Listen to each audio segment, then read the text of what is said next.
Good day, everybody. My name is Gary Fowler, and it is great to be here one more time. I'm a serial entrepreneur and investor. Love artificial intelligence and quantum computing. Been involved in 17 startups and 2 unicorns. I was on the original management team of Click Software, which was sold to Salesforce for 1.35 billion, and also Eva.ai. So it is with great pleasure that I introduce our guests today. Vandana and Alexis, we are going to be talking about impact. And as we know, impact is all around us and in all kinds of different ways. And we've got to make our own little dent in the universe. So with that, Vandana, you say a few words about yourself? Yeah, thank you, Gary, for having me here today. Thank you to the entire team of LaToken VCTV. Um, I was in Singapore and Jakarta for 15 years in investment banking. I had my own family office fund there. I was an advisor to family offices and angel investors in Indonesia, helping startups from a diverse background. And after 15 years of staying there, I came back to India. That is when Convanto was founded, and today it is one of the most well known boutique investment banks led by a female founder. I'm also a venture advisor with Loyal VC and a partner with GSD Venture Studios. I've been selected as the top 10 women leaders in wealth management 2021. My brand, Convanto, comes under the top 10 women entrepreneur brands, and my expert opinion is sought in leading business news channels and publications like VCTV, Business World.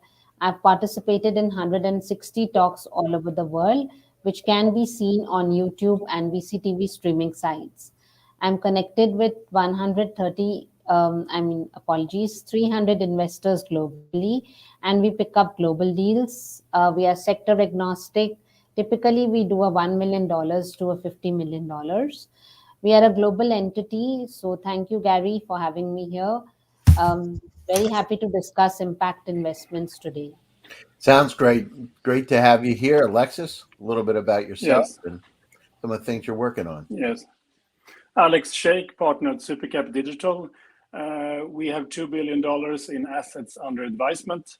I run also Sheikh Foundation, which is an impact investing social capital. I've been doing that for 20 years. I have my holding company, Sheikh Holding Company, and I'm also involved in DLT Capital, which is an EMEA-based corporate finance boutique, and we have raised $1 billion in euros, for around 50 projects worldwide. Excellent. Excellent. Super. So let's talk about what is impact investing, Vandana, and exactly what are people talking about? Is it about the democratization of opportunity? Is it about the environment? Where are we with it? Sure, Gary. So, impact investments are investments made with the intention to generate a positive, measurable social and environmental impact alongside a financial return. Impact investments are an emerging asset class and have the potential over the next 10 years for invested capital of 400 billion to $1 trillion and profit of $183 to 667 billion. And alongside impact investment, other similar ideas have evolved, such as conscious capitalism, sustainable investments, and ethical investment. Now, this is a segment of investment that has been growing rapidly, and there is now $228 billion in impact investment assets, which is roughly double that of last year. For many impact investors and funds, the 17 global goals by the UN have become a guideline for key performance indicators. Social responsible investment, which is well-defined framework for choosing investments based on environmental, social governance, which is also called ESG, criteria is not new to investors. One might argue that impact investing has evolved out of SRI to the broader investment community. The difference today is that impact investors are far more proactive in their, intention for positive impact, as opposed to merely avoiding their negative impacts. No, that's great. It's my next call after this is with the United Nations, so it's my third call with them. And last week I spoke at the 76th Assembly about technology as a tool for peace. For each one of the viewers out there, we've got a lot of challenges in front of us. The population of the planet will go from 8.1 billion to 13 billion by the end of this century. By 2050, Yeah. we're going to have to double the food supply to feed everybody. And we can't increase the number of livestock because 26% of the pollution is caused by livestock. At the same time, the average temperatures around the world could be up as high as 9 degrees Fahrenheit. What does that mean? That means the polar ice caps melt. Places like Florida could be up 7 feet. Coastal cities in India could be underwater. Cities of up to 4 million. We need to bind together to be able to make a difference. This isn't something that is if, it's a matter of when. And the actions that we take today will be felt in 20 years. We're feeling the actions that we've taken 20 years ago today. We need to bind together to be able to make a difference. And with that, Alex or Alexis, what do you like better? My friends call me Alex, so Okay, and you're got it. part of the LA token or LaToken, so you can call me Alex. Okay, great, Alex. It's easier also. Sounds good. Well, tell us a little bit about it. I mean, what are your thoughts? I mean, what are you interested in? Where can we have the most impact? We've got these challenges in front of us, and our children, our grandchildren are going to face an entirely different world. So what's the impact from your standpoint, and where are you focused? Yeah, we have been focusing on the SDG one, UN SDG one, which is no poverty. I think you have to start there, because poverty alleviation is actually the main root cause for many things, such as the environment, pollution, etc. So if you start there and create a better impact with social capital to get people out of poverty, that will create a better social environment, that will also get more finances into the society, and it will change our world view and also on how we act. So I think we have to start there. So that's why we're focusing on SDG 1, and it's the first goal for a reason. So we start at the beginning. SDG 1, no poverty. I hear you 100%. The last week during the panel that I was on at the UN, we talked about technology to be able to thwart violent extremism and terrorism, and that's where I started to talk about technology as a tool for peace. The one thing we need to do is we need to create jobs, because as you know, Alex, intellectual capacity is evenly spread around the world, but opportunities aren't. And we need to come out, we need to bind together to solve these problems. If somebody can feed their family, they're less likely to do nefarious, not good things. You're exactly on target. The thing is, from my perspective, I believe that, and I saw this last week with the Undersecretary of the UN. We had a discussion about this. And I'm just a country boy, just so you know. I mean, I'm a country boy from Pennsylvania. If it's black and white and it has horns, it's a cow. I'm kind of a simple guy. I said, if there's a problem that people are creating not good scenarios, terrorist activity, why don't we figure out how to create jobs so they can create jobs and feed families? You're right on target with it. And but we're beyond the point of talking about it. We're at the point where we need to take action. If not, nothing good's going to happen. In another 250 or 300 years, we could not be around if we keep treating our planet the way it is and we don't help each other. Seriously. Then we have to go with Elon to Mars. We're going to have to go beyond Mars. There's 6 billion Earth-like planets in the Milky Way galaxy.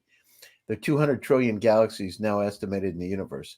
There's a whole lot of places we can go, but we don't want to become Mars, right? Nothing good's going to happen. So it is concerning, it is interesting, but there's also hope that we can make a difference.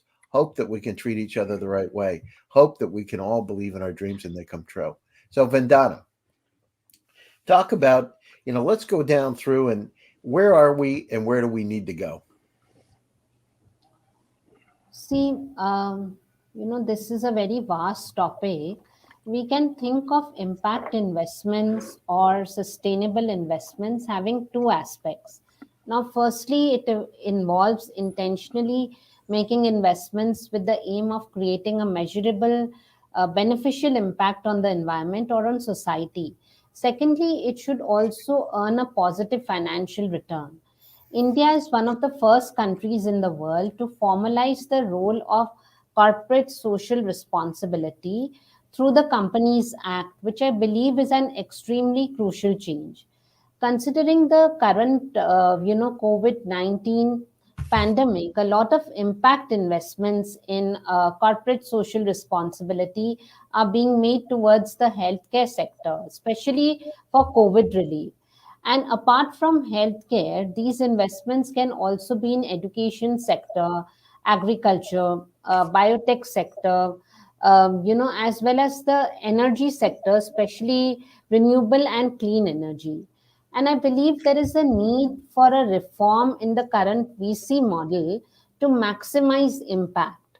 The VC model seems to be unsuitable for the way that environmental, social, and governance investments help in making an impact.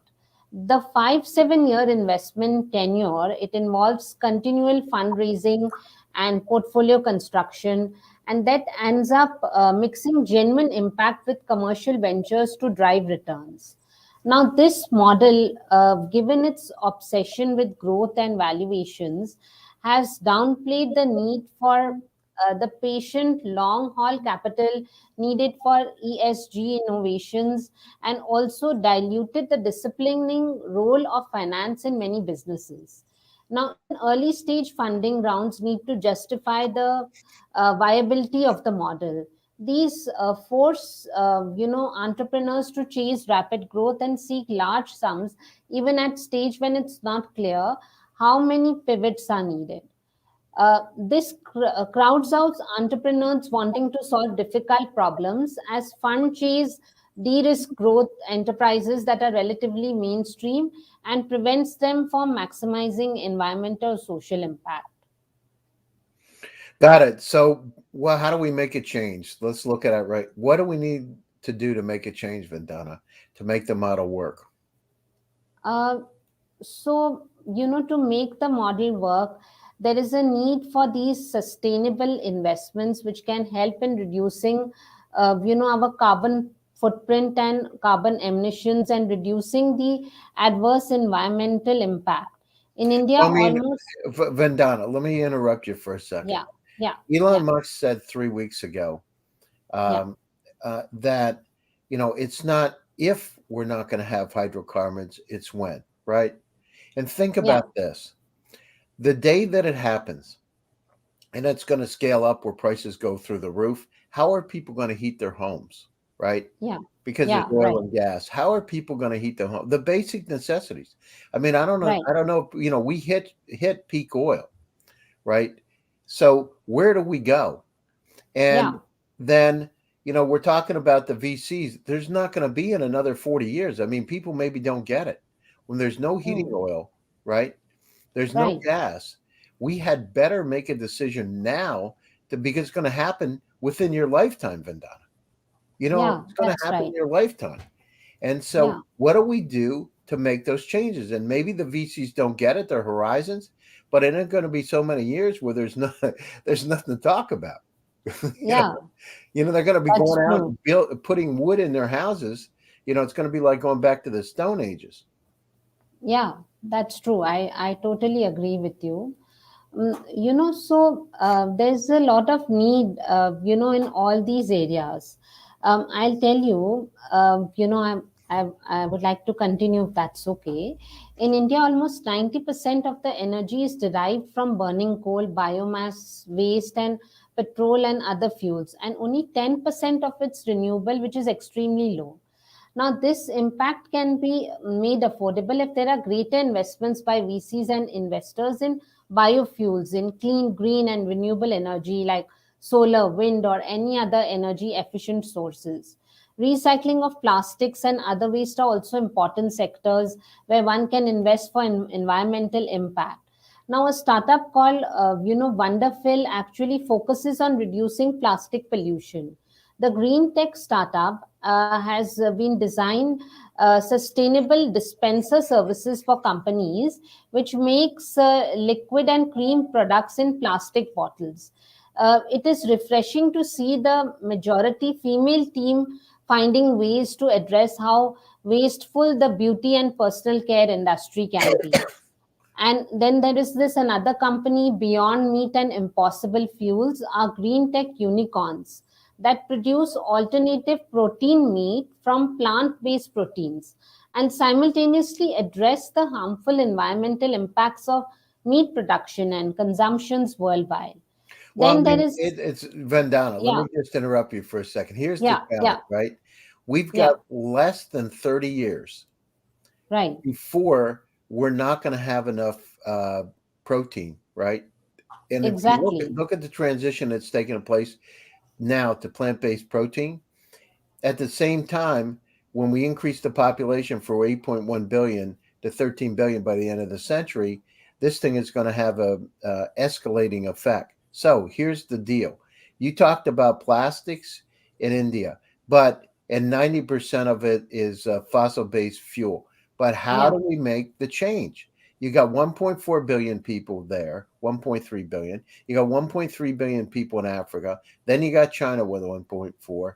How in the world do we make the change, and is it realistic to make the change? So I'm going to go down through. Alex, this is for you. How do we make the change? Is it realistic?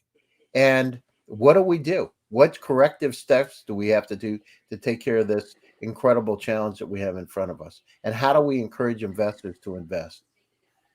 Well, going back again, the only focus we have for a reason and have been having for more than 20 years is SDG 1. We have to solve the poverty situation because that's the root cause. You have to focus on the root cause, and this is the root cause. So So you let's have to talk about yeah, Alex.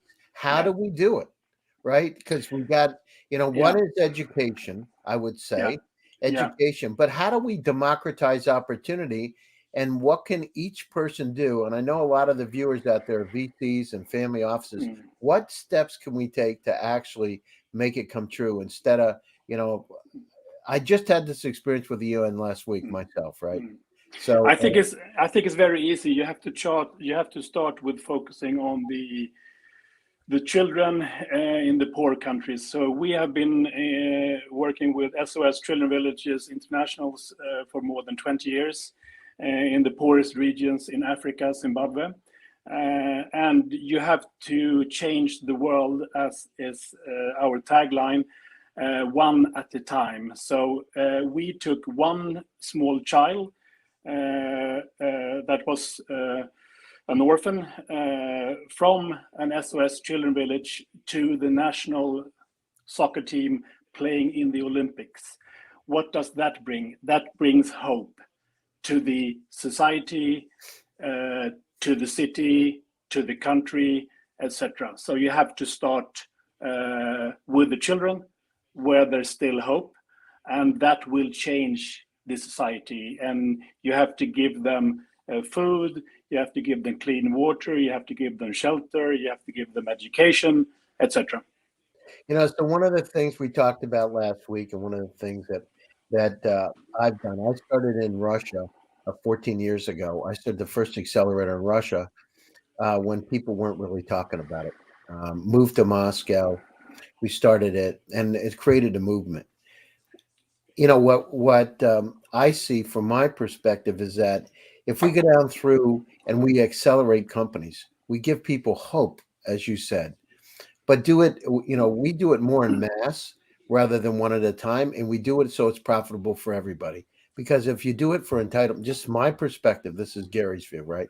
If you do it for entitlement, you can't get people to really buy off in the long term. Yes, they'll invest and they'll donate and they'll do charity, but create jobs. And I've seen miraculous things happen. In fact, I'm going to be meeting with a guy from Africa, from Nigeria, a young gentleman started a company. It's now worth $500 million. It's a fintech company, literally. And create a movement where you can create jobs, create acceleration around that area, and give people hope, give people ideas, show them role models that have really done it, show them that there is a path to success and they can make their own dent in the universe.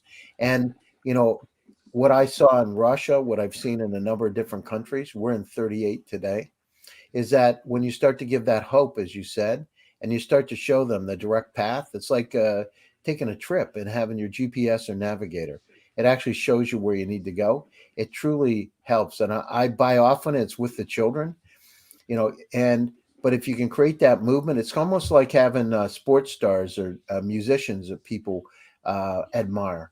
You know, they start to look at it and all of a sudden those entrepreneurs become their heroes. Anyhow, Vandana, what are your thoughts? So, I think education is definitely necessary for these small children that are But really, who, really Vandana, but who needs to be educated? Is it the children or society? the society. Of course, we need to educate the society that to impart this to the poor children that are on the streets. I will tell you this. Near my home there is a temple where there are about these 15 kids. I've been taking care of them for the past 6 7 months.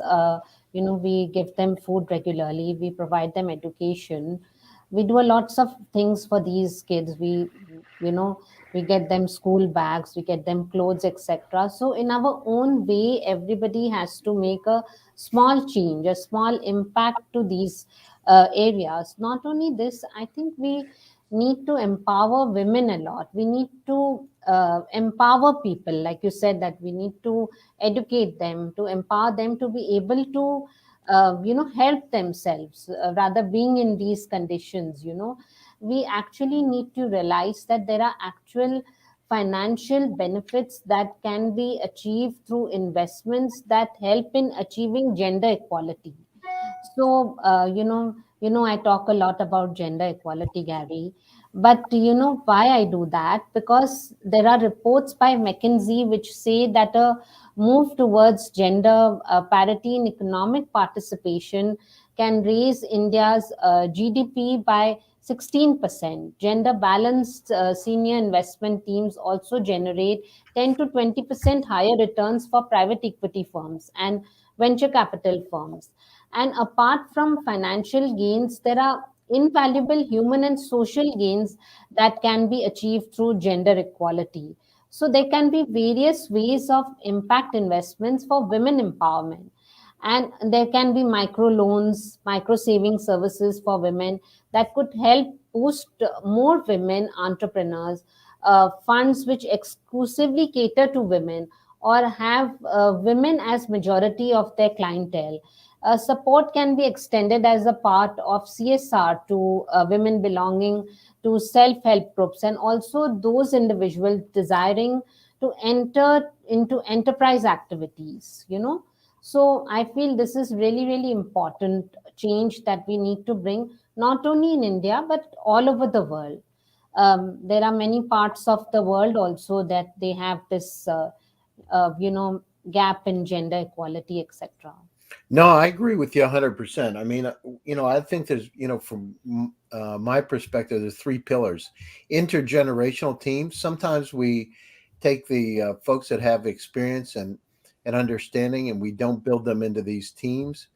Second is cultural diversity. As you said, it's not just about equality, it's about people of different backgrounds and different cultures that can come together to solve these problems in really a 360-degree way. And also decentralized teams.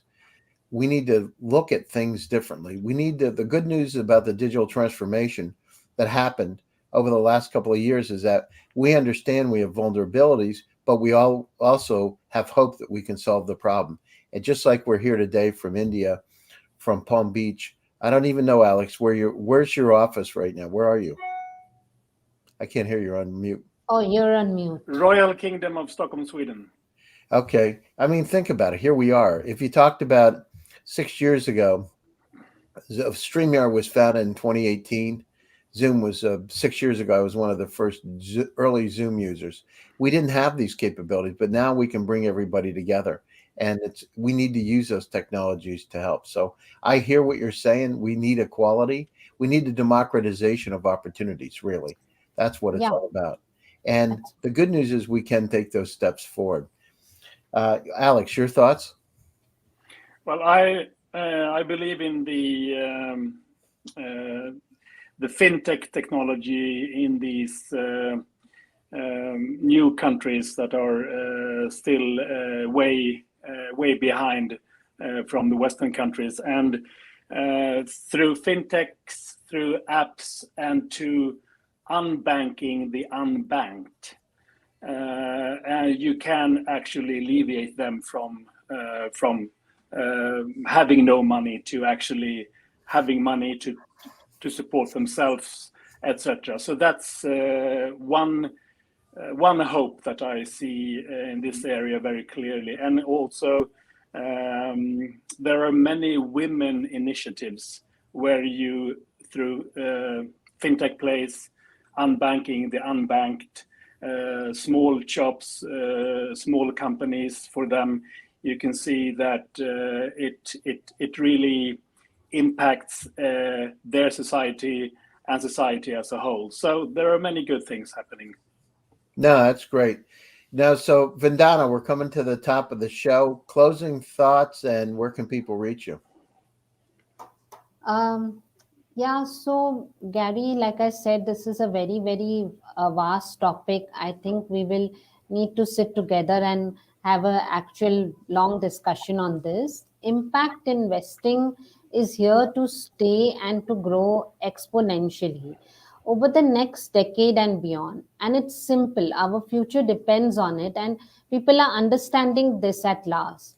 The philanthropic way of giving to charities is no longer the only way to make a difference, and impact investing is now seen as the key driver for a positive change.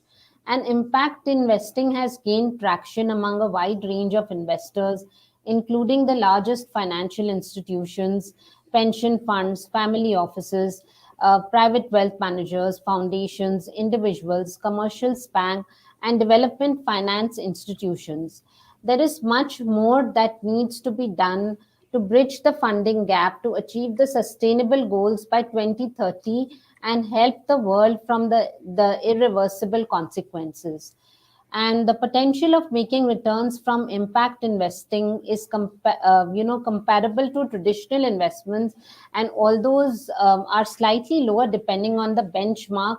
Purpose driven people and investors are aware of the importance of change on expectations over the greater benefit of the society. And I could be reached on my LinkedIn handle or my website www.convanto.com. And once again, thank you for having me here. Yep. Thank you, Alex.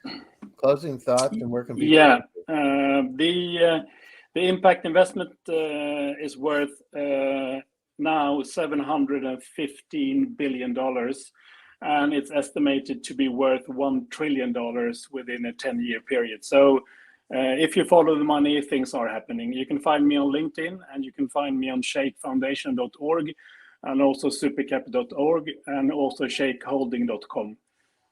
And focus on the SDG 1 that solves all the problems of all the other SDGs. SDG 1, no poverty. That's great. Thank you. So, as I said, my name is Gary Fowler, and I'm the CEO of GSD. We believe that democratization of opportunity, that intellectual capacity is evenly spread around the world, but quite frankly, opportunities aren't. We can each make a difference if we really focus on it. And it's not just about the talk, it's about action.